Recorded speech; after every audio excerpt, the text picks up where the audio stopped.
This show is so OD with the hashtags, they gonna make me change my intro.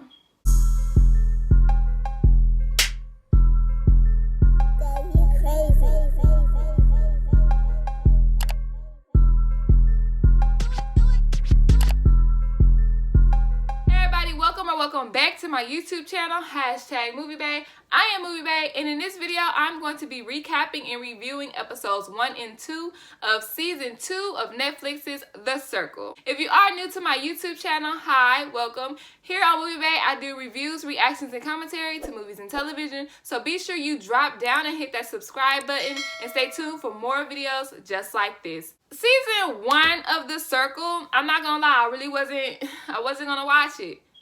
Then I ended up watching it and binging it to 4 a.m. and I had an 8 a.m. class the next day. I mean, I was hooked. I hadn't seen a decent, entertaining reality competition show since VH1 I Love Money, okay? So the concept of The Circle is you have 8 players who are all fighting and competing to be the top influencer. Whoever wins that spot at the very end of the show wins $100,000. How you get to be the top influencer, your peers must rank you. Yeah, so you gotta be nice, you gotta be likable in order to win this $100,000, okay? Now, how you go about doing that, that's all up to you. Season 1, I feel like the cast kind of was being boring. I was mad entertained, I'm not gonna lie, especially the first couple of episodes before the second elimination. They were like really nice, they hated the catfish, they wanted honesty, and everybody wants to be authentically themselves. Great for morals, boring for reality. So with season 2, I was kind of happy to see that everybody was like, F all that friendship, I'm here to win this money.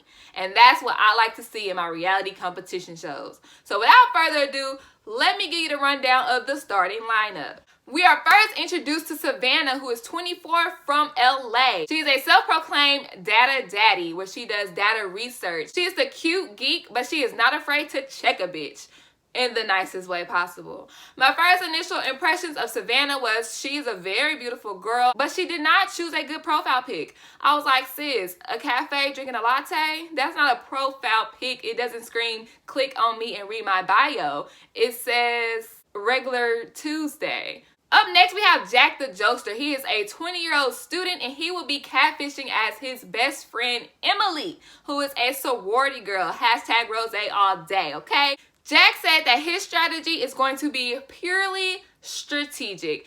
And I like Jack because, yes, come with the strategy, okay? He already started with the catfish. I think he chose a good job by choosing Emily because she wasn't like, OMG, Instagram baddie, she has to be a catfish. She was kind of just a regular, average, pretty girl. And if you're going to catfish as a woman, you have to be average. You can't be too bad where people think you catfish. And some girls who aren't all there in the head, they might be intimidated by bad bitches, okay? Next up, we have Brian, who is 25, and he's from California. He is the hippie, good vibes, and very handsome, super photogenic, okay?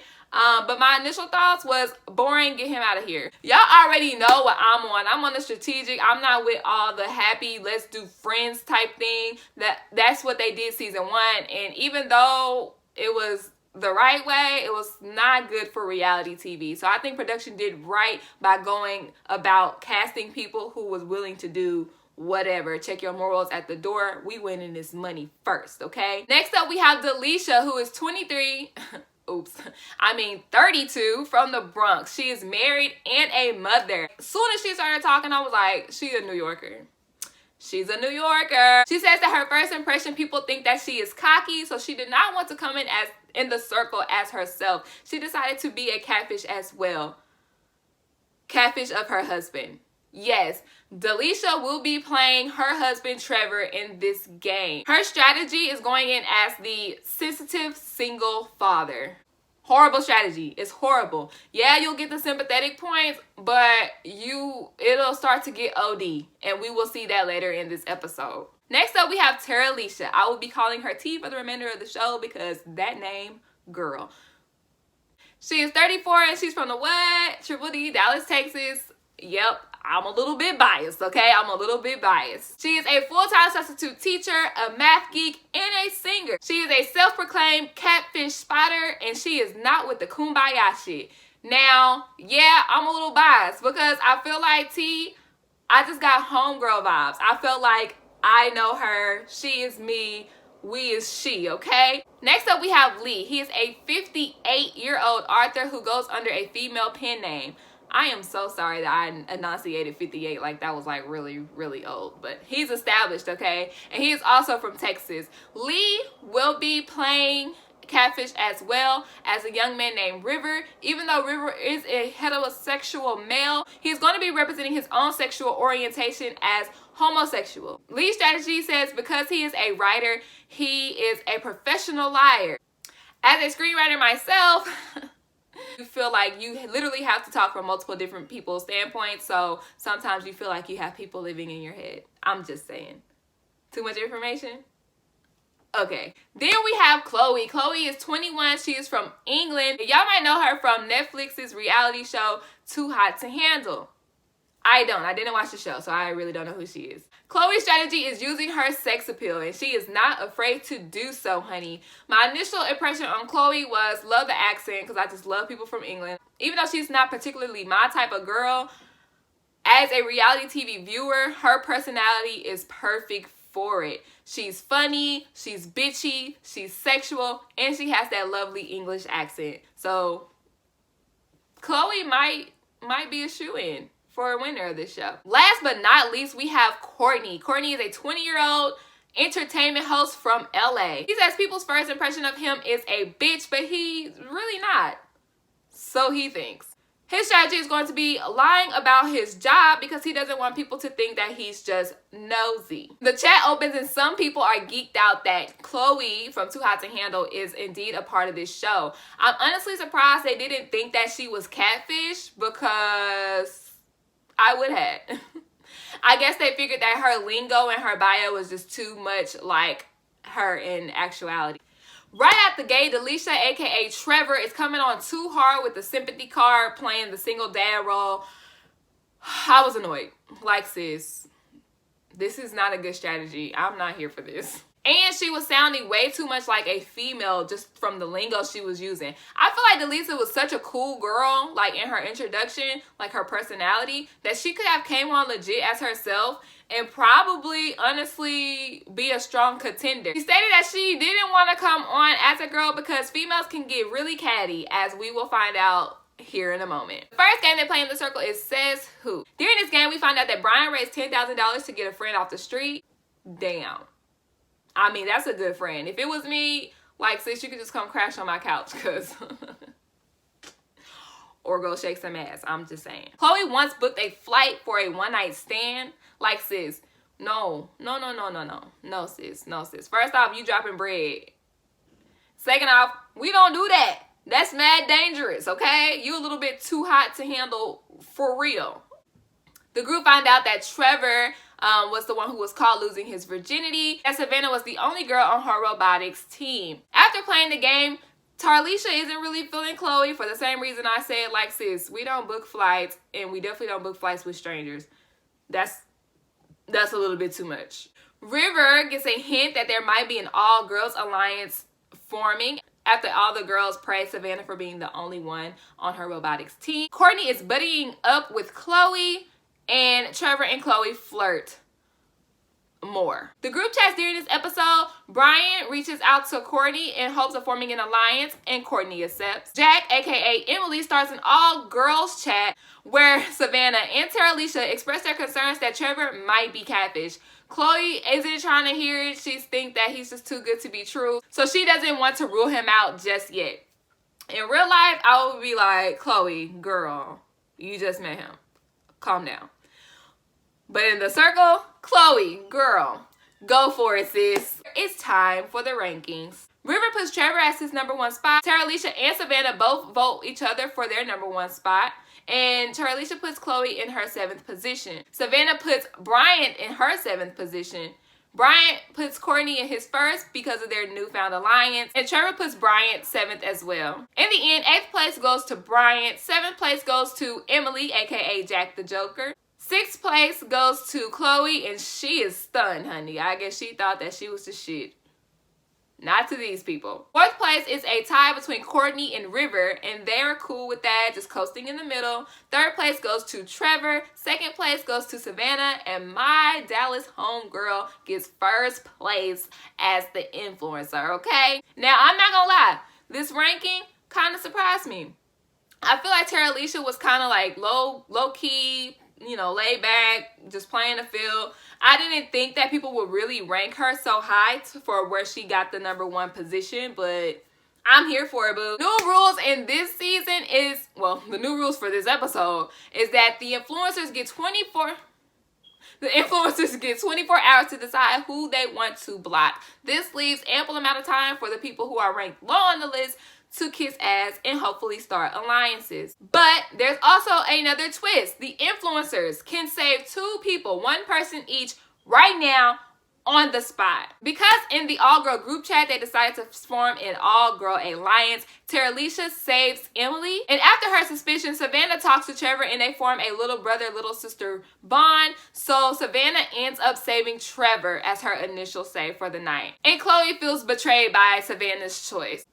After the savings, the girls start a chat. Emily and Chloe invite Savannah to a private chat to ask why did she save Trevor when they have an all-girl alliance. At least Savannah was open and she admitted that, yo, like we had a conversation right before we voted and I feel like there's more to meet the eye, like that he's a cool guy. Chloe and Savannah are now frenemies because Chloe is like, that's fucking bullshit, bitch. Before you had your conversation with him, you had your conversation with me, okay? So, what's the tea, sis? In this episode, Brian, who is 8th on the list, also reaches out to Terralisha, who is the #1 influencer. During this chat, Brian reveals some personal information about himself. T asks what led him on to his spiritual journey, and Brian admits that he was promiscuous and had a drug addiction because he was too busy trying to fit in with the crowd, and he decided to just leave all of that and go find himself and be happy with who he was as he was. When I tell y'all I cried, Brian was 100% transparent. I know y'all thinking, Movie Bae, you a fake ass bitch. But I wasn't feeling him at first because of that hippie vibe stuff. But after he opened up and shared why, I was like, I'm Team Brian. And after the conversation, you would think T was too. The second game they play in this episode is Poetry Slam. Basically, everyone who was at the bottom of the list get to write poems to the influencers in hopes of saving themselves. This game, they think Emily is playing the field too neutral by giving nice grades, and the group is starting to get a sense that Savannah is kind of a bitch because she was rating everybody else's poems pretty low. And I'm not gonna lie, I was thinking the same thing. Because in her apartment, she was like, you know, talking shit about people's poems and was like, yeah, that really wasn't that great. Like, damn, bitch. So fucking poem is a joke. Like, you taking this shit like you a college professor. That's for this episode. Brian and River get closer. Courtney and Savannah bond over 2000s music. Now, I'm not gonna lie. That's 2000s R&B, 2000s rap, 2000s Southern rap. That's my jam, okay? River and T start a Texas alliance, because why not? We Texas strong around here, period. And Chloe and Trevor continue to flirt, which is really damn annoying at this point. After all of that talking, it's time to block. As the influencers sit down, Terralisha reveals that she sees Courtney as a threat. And I'm not gonna cap, I agree with Terralisha in this episode. Courtney is the fun LGBTQ black guy. Like, I feel like people will automatically be drawn to him just initially. But he could be a threat in the end, but he also might be a good person to have on your side. T wants to keep River, obviously, because of their Texas alliance. And Savannah gives T an ultimatum that if you want to save River, you have to save Courtney. And T is like, damn, bitch. Like, we just gonna go there? For real? After being confronted earlier by Chloe for not saving her initially, Savannah feels bad vibes from Chloe, knowing that they're basically frenemies, and she kind of wants her to go home. Terralisha is confused by this because they had an all-girl alliance. In that chat earlier, Terralisha wasn't included. It was just Emily, Chloe and Savannah. So I understand why Savannah would want Chloe gone, and I also understand why T is confused, because her last recollection was we had an all-girl alliance. Then you didn't save her. Now you want her to go home? I'm a little bit confused. Tara Alicia kind of confused me, because initially she wasn't feeling Chloe either. But I guess she gave her word in that all-girl alliance that she put all of those feelings aside and decided to use Savannah betraying that alliance to her advantage. It's time to block. They stated that because this person did not make an impression on the both of us, we have decided to block Bryant. I'm not gonna lie. River and myself were very emotional at this choice. I know I didn't like Brian at first, but after his story, I was willing to open up and give him a legit chance. And when I found out that he was blocked, I was just like, damn, bro. It's so funny because I wanted people to be ruthless and strategic in this episode, but then they get rid of the nicest person the first time. River told Bryant that, you know, he feels like it was a strategic move because people felt that you were too good to be true, and that would ultimately make you a threat in this game. Well, that about wraps up episode 1 and 2. Be sure you like, comment, and subscribe to my YouTube channel. I will be dropping episode 3 and 4 review very, very soon, so ring that notification bell and stay tuned for that. Drop down in the comments and let me know, let us all know, who is your front runner for winning the circle. I'm not going to lie. Right now, my front runner is Chloe. I really think that Chloe might take it all the way or come very, very close. I'll see you next time. It's a date.